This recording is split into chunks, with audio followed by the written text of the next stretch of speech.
ఈనాటి మన పాలమూరు ముద్దుబిడ్డ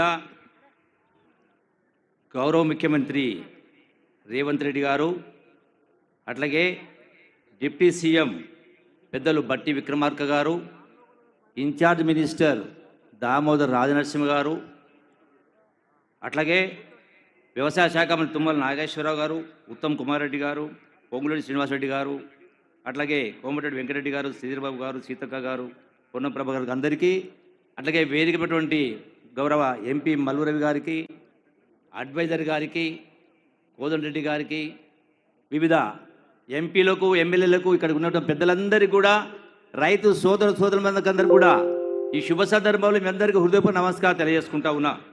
ఈనాడు పాలమూరు జిల్లా ముద్దుబిడ్డనే ముఖ్యమంత్రి అయిండు. పాలమూరు జిల్లా అదృష్టం. ఒకనాడు గతంలో డాక్టర్ వైఎస్ రాజశేఖర రెడ్డి గారు కాంగ్రెస్ ముఖ్యమంత్రిగా ఉన్న సందర్భంలో ఈ జిల్లాకు వరప్రదాయం లాంటి కలవకుర్తి ప్రాజెక్ట్ అయినా, భీమా ప్రాజెక్ట్ అయినా, నెట్టెంపాడైనా, కోయిల్సార్ ప్రాజెక్ట్ అయినా 8 లక్షల ఎకరాల ప్రాజెక్టును మంజూరు చేసి మరి ఈ జిల్లాకు సాగునీరు అందించడం జరిగింది. అట్లాగే ఇంకా మిగిలిపోయిన పనులు ఉన్నాయి.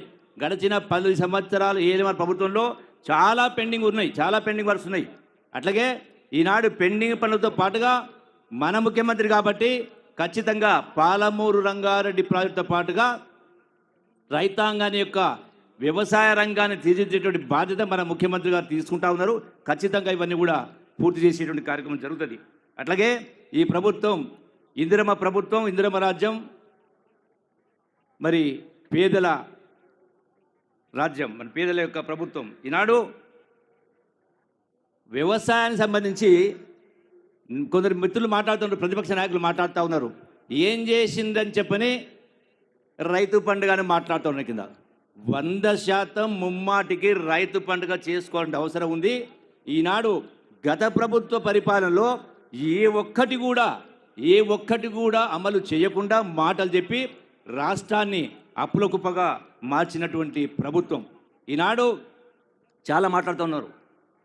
పేపర్లు ఈరోజు వస్తూ ఉంటే పేపర్లు చూసిన బీఆర్ఎస్ పార్టీ కరపత్రికలో, అందులో హెడ్లైన్స్లో ఈ రాష్ట్రం రక్షించబడాలంటే మరొక దీక్ష చేయాల్సిన అవసరం ఉందని కేటీఆర్ మాట్లాడుతూ ఉన్నాడు. 10 సంవత్సరాలు దీక్షతో పనిచేసినని చెప్పి అన్నారు కదా మీరు. ఈనాడు ఇంకెప్పుడు ఇస్తారు రైతు భరోసా అని మాట్లాడుతూ ఉన్నారు. రైతు భరోసా ఇంకెప్పుడు ఇస్తారని మాట్లాడుతూ ఉన్నారు. రాష్ట్ర రైతాంగానికి తెలవాల్సినటువంటి అవసరం ఉంది. రాష్ట్రం ధనిక రాష్ట్రాన్ని అప్పుల రాష్ట్రంగా మార్చి 8 లక్షల కోట్ల అప్పులు చేసి నెలకు 6,000 కోట్ల రూపాయలు వడ్డీ కట్టే పరిస్థితి తీసుకొచ్చిండ్రు. అయినా కూడా ఒకటే ఉదాహరణ చెప్తా ఉన్నా. 2023 నవంబర్ 30న ఎమ్మెల్యే ఎన్నికలు వచ్చినాయి. అయితే 14 ఆగస్టు అంటే కేవలం 3 మాసాల ముందు 14 ఆగస్టు 2023న ఓఆర్ఆర్ రింగ్ రోడ్ నమ్మి అదే రోజు 5,810 కోట్లు, ఆ మర్నాడు 345 కోట్లు, ఆ మర్నాడు 324 కోట్లు కట్టి, అంటే రింగ్ రోడ్డు నమ్మి రైతు భరోసాను ఇచ్చింది మీరు. మేము గొప్పగా పరిపాలన చేసి మాట్లాడుతూ ఉన్నారు. కొద్దిగానే మాట్లాడితే ఇంగిత జ్ఞానం ఉండాల. ఈ రోజున గౌరవ ముఖ్యమంత్రి గారు ఇటువంటి దుర్భర ఆర్థికమైన పరిస్థితుల్లో కూడా 18,000 కోట్ల రుణమాఫీ చేసి ఈనాడు రైతాంగానికి 500 రూపాయల బోనస్ ఇస్తూ చాలామంది రైతులు చెప్తా ఉన్నారు. మార్కెట్లో ధాన్యం కొన్న 3వ రోజునే ఆ రైతు ఖాతాల్లో ఆ డబ్బులు పడతా ఉన్నాయి, సంతోషంగా పడతా ఉన్నారు. కరువు వచ్చినా, వరదలు వచ్చినా, పంటలు నష్టపోతే గడిచిన 10 సంవత్సరాల ఒక్క నయా పైసా కూడా విధించలే. ఈనాడు గౌరవ ముఖ్యమంత్రి గారు, ఈ కాంగ్రెస్ ప్రభుత్వం ఈనాడు రైతాంగానికి కరువులు వచ్చినా, వరదలు వచ్చినా ఇలా ఇన్సూరెన్స్ కట్టి రైతాంగాన్ని ఆదుకునేటువంటి కార్యక్రమం చేస్తూ ఉన్నారు. ఇలా ఎన్నో రకమైనటువంటి అభివృద్ధి కార్యక్రమం చేస్తూ ఉన్నారు. అందుకనే ఈ రోజున సోనియమ్మ తెలంగాణ రాష్ట్రం ఇచ్చిన కారణంగా అమరవీరుల త్యాగాలను చూసి, ఆ కన్నతల్లుల కడుపు కోతను చూసి సోనియా గాంధీ గారు తెలంగాణ రాష్ట్రం ఇచ్చింది కాబట్టే ఇవాళ మనకు రాష్ట్రానికి ప్రభుత్వం ఏర్పడ్డది, ఈరోజు రాష్ట్ర ప్రభుత్వం ఏర్పడ్డది. అందుకనే ఈ రోజున ఏ ఒక్క విషయంలో కూడా ఈ ప్రభుత్వం ఎక్కడ కూడా పొరపాటు చేసే కార్యక్రమం చేయలే, గగ్గోలు పెడతా ఉన్నారు. ఖచ్చితంగా రైతాంగం మొత్తం కూడా ఈ రాష్ట్ర ప్రభుత్వాన్ని దీవించాల్సిన అవసరం ఉంది. ఎందుకంటే గత ప్రభుత్వంలో దుర్మార్గమైన పరిపాలన, రాష్ట్రం అప్పుల కుప్ప, ప్రజాస్వామ్యాన్ని పూర్తిగా పాతరేసిండ్రు. ఎక్కడ కూడా సెక్రటరీకి అయినా ఆనాటి ప్రగతి భవన్కైనా కాలు పెట్టే పరిస్థితి లేకుండేది. ఈనాడు ఏన్నొచ్చింది, మీకు ఏం కష్టం వచ్చింది? అందుకనే ఈ మరొకసారి అందుకనే ఈ జిల్లాలో 14 నియోజకవర్గాలు ఉన్నాయి. మీరు కరెక్ట్గా పరిపాలించి ఉంటే ఇలా బొందబెట్టింది మీ పార్టీని.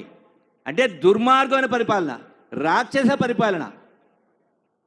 మరి ఇటువంటి పరిపాలన ఉన్నది కాబట్టి ప్రజలు తీర్పిచ్చింది కాబట్టి ఈనాడు నేను ఒకటే విజ్ఞప్తి చేస్తా ఉన్నా. నేను ఇప్పుడు చెప్పినటువంటి వాస్తవాలు ఇలా హరీష్ రావు అయినా, కేటీఆర్ అయినా, ఇంకోరైనా పొద్దులేస్తే వస్తావా, రాజీనామా ఇస్తావా, ఛాలెంజ్ చేస్తూ ఉంటారు. నేను అడుగుతా ఉన్నా, ఇప్పుడు చెప్పినటువంటి లెక్కలు, రింగ్ రోడ్ అమ్మి మీరు రైతు భరోసా ఇచ్చిండ్రు, ఇవన్నీ లెక్కలు కాదనగలుగుతారా? మీరు సిద్ధంగా ఉన్న రాజీనామా చేయడానికి మాటలు మాట్లాడడం కాదు, కేవలం మాటలతో మభ్యపెట్టి కలబొల్లి మాటలు చెప్పి ఈనాడు ఈ రాష్ట్ర ప్రభుత్వాన్ని అధోగతి పాలు చేసింది. కాబట్టి దయచేసి మీరందరూ కూడా ఈ ప్రభుత్వాన్ని దీవించాల్సిన అవసరం ఉంది. కాబట్టి ఎప్పుడు ఎన్నికలు వచ్చినా కూడా కాంగ్రెస్ పార్టీ కలకాలం మనగాల్సిన అవసరం ఉంది. ఈ దేశానికైనా ఈ రాష్ట్రానికైనా కాంగ్రెస్ పార్టీ శ్రీరామ రక్ష. సోనియా గాంధీ, ఇందిరమ్మ కుటుంబం త్యాగాల కుటుంబం. కాబట్టి మరొక పార్టీ పేదల సమస్యలను పట్టించుకున్న పరిస్థితులు. కాబట్టి మీరందరూ కూడా పెద్ద మనసు చేసుకుని ఈ యొక్క ప్రభుత్వాన్ని దీవించాలని కోరుకుంటూ సెలవు తీసుకుంటున్నా.